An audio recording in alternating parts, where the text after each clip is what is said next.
ஹாஜி அவர்களே, தமிழ்நாடு ஷியா முஸ்லிம் ஜமாத்தை சார்ந்த தலைவர்களே, இந்த நிகழ்வில் பங்கேற்று தமது ஆதரவை நல்கி உங்களை வாழ்த்து உரையாற்றி இருக்கிற அன்பு சகோதரர் நெல்லை சத்யா அவர்களே, தம்பி ஆலூர் ஷானவாஸ் அவர்களே, மேலாள் சட்டமன்ற உறுப்பினர் மனிதநேய ஜனநாயக கட்சியின் தலைவர் அன்பு சகோதரர் தமீமுன் அன்சாரி அவர்களே மற்றும் பல்வேறு தோழமை கட்சிகளை சார்ந்த தலைவர்களே, அனைவருக்கும் எனது வணக்கத்தை தெரிவித்துக் கொள்கிறேன்.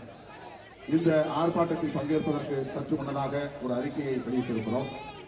இடதுசாரி கட்சிகள், இந்திய கம்யூனிஸ்ட் கட்சி, மார்க்சிஸ்ட் கம்யூனிஸ்ட் கட்சி, மார்க்சிஸ்ட் லெனினிஸ்ட் கம்யூனிஸ்ட் கட்சி மற்றும் விடுதலை சிறுத்தைகள் ஆகிய 4 அமைப்புகளும் ஒன்று சேர்ந்து இந்த கொடூரத்தை ஏகாதிபத்திய பாசிசத்தை கண்டித்து வருகிற மார்ச் 3ஆம் தேதி சென்னையிலும், அதாவது நாளை மறுநாள் சென்னையிலும் தமிழகத்தின் முக்கிய நகரங்களிலும் ஆர்ப்பாட்டங்களை நடத்த இருக்கிறோம் என்ற அறிவிப்பை வெளியிட்டிருக்கிறோம். இப்படி நடந்த கொடுமையை எண்ணி தொடக்கத்திலேயே எமது கண்டனத்தை பதிவு செய்தாலும் ஆர்ப்பாட்டம் நடத்த வேண்டும் என்று முடிவு செய்து கொண்டிருந்த வேளையில் தான் இங்கே நீங்கள் திரண்டிருக்கிறீர்கள் என்ற தகவல் கிடைத்தது. விழுப்புரம் செல்வதாக நான் திட்டமிட்டிருந்த வேளையில் இந்த ஆர்ப்பாட்டம் மிகவும் முக்கியத்துவம் வாய்ந்தது என்று உங்களோடு வந்து களத்தில் இருக்கிறேன். அமெரிக்க ஏகாதிபத்தியத்தின் கொடூரம் நாளுக்கு நாள் விரிவடைந்து கொண்டே போகிறது. நம்முடைய அன்சாரி அவர்கள் சொன்னதை போல, ஆலூர் ஷானவாஸ் அவர்கள் சொன்னதை போல, மல்லை சத்யா அவர்கள் குறிப்பிட்டதை போல, யாரெல்லாம் ஏகாதிபத்தியத்தை எதிர்த்து தலை தாழாமல் நிற்கிறார்களோ அவர்களை எல்லாம் குறிவைத்து அமெரிக்க ஏகாதிபத்தியம் படுகொலை செய்து வருகிறது. சதாம் ஹுசேன் அமெரிக்க ஏகாதிபத்தியத்தின் யுத்தவெறிக்கு பலியாக நேர்ந்தது. கடாபியை அப்படி பொதுமக்கள் முன்னிலையில் தெரு தெருவாக இழுத்து அடித்து படுகொலை செய்யும் கொடூரம் அரங்கேறியது. அண்மையிலே வெனிசுலா அதிபர் கைது செய்யப்பட்ட கொடுமை அரங்கேறியது. எகிப்திலே இவர்களால் தான் பெரிய கொந்தளிப்பு உருவானது.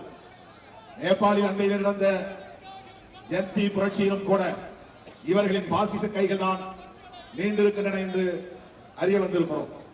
ஏன் ஈழத்தில் நடந்த படுகொலையிலும் அமெரிக்க ஏகாதிபத்தியத்தின் தலையீடு உண்டு. இப்படி உலக நாடுகளுக்கெல்லாம் நானே தாதா என்கிற மனோநிலையில் அமெரிக்க ஏகாதிபத்தியம் தொடர்ந்து செயல்பட்டு வருகிறது. அதிலும் குறிப்பாக இப்போது அமெரிக்க அதிபராக இருக்கிற டொனால்டு டிரம்ப் ஒரு யுத்த வெறி பிடித்த மனநோயாளி.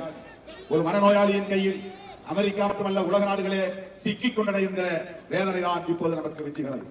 அந்த மனநோயாளியின் யுத்த வெறியால் தான் இன்றைக்கு ஈரானின் அதிபர் கொல்லப்பட்டிருக்கிறார். அவருடைய குடும்பமே அழித்தொழிக்கப்பட்டிருக்கிறது. இந்திய ஒன்றிய அரசு உடனடியாக இந்த கொடூரத்தை, கொமேனியின் படுகொலையை, ஈரானின் மீது நடத்தப்படுகிற அநியாயமான இந்த யுத்தத்தை எதிர்த்து அறிக்கை வெளியிட வேண்டும் என்று வலியுறுத்துகிறோம். அன்சாரி அவர்கள் சொன்னதை போல நாடாளுமன்ற கூட்டத்தொடரில் விடுதலை சிறுத்தைகள் கட்சியின் சார்பில் இந்த பிரச்சனையை எழுப்புவோம், வாய்ப்பு கிடைத்தால் உரையாற்றுவோம் என்பதையும் குரல் எழுப்புவோம் என்பதையும் இந்த நேரத்தில் நான் தெரிவித்துக் கொள்கிறேன். உலக நாடுகள் முழுவதும் கொந்தளிப்பு ஏற்பட்டிருக்கிற சூழலில் தமிழ்நாடும், இந்தியாவில் உள்ள தமிழ்நாடும் அதற்கு நம்முடைய ஆதரவை வெளிப்படுத்தக்கூடிய வகையில் பல்லாயிரக்கணக்கான இஸ்லாமியர்கள் இங்கே அணிதிரண்டிருப்பது நம்பிக்கையை தருகிறது, ஆறுதலை தருகிறது. இங்கே திரண்டிருக்கிற மக்கள் திரளில் சரிபாதியாக பெண்கள் திரண்டிருக்கிறார்கள் என்பது குறிப்பிடத்தக்கது. ஆகவே இந்திய அரசு அமைதி காக்கலாம், ஆனால் இந்திய மக்கள் அமைதி காக்க மாட்டோம். அநீதியை வேடிக்கை பார்க்க மாட்டோம், அராஜகத்தை வேடிக்கை பார்க்க மாட்டோம், ஏகாதிபத்தியத்தின் யுத்த வெறியை அனுமதிக்க மாட்டோம் என்பதற்கான ஒரு சான்றுதான் இந்த மாபெரும் பேரணி. இன்னும் சிறிது நேரத்தில் காவல்துறையினர் நம்மை கைது செய்ய இருக்கிறார்கள்.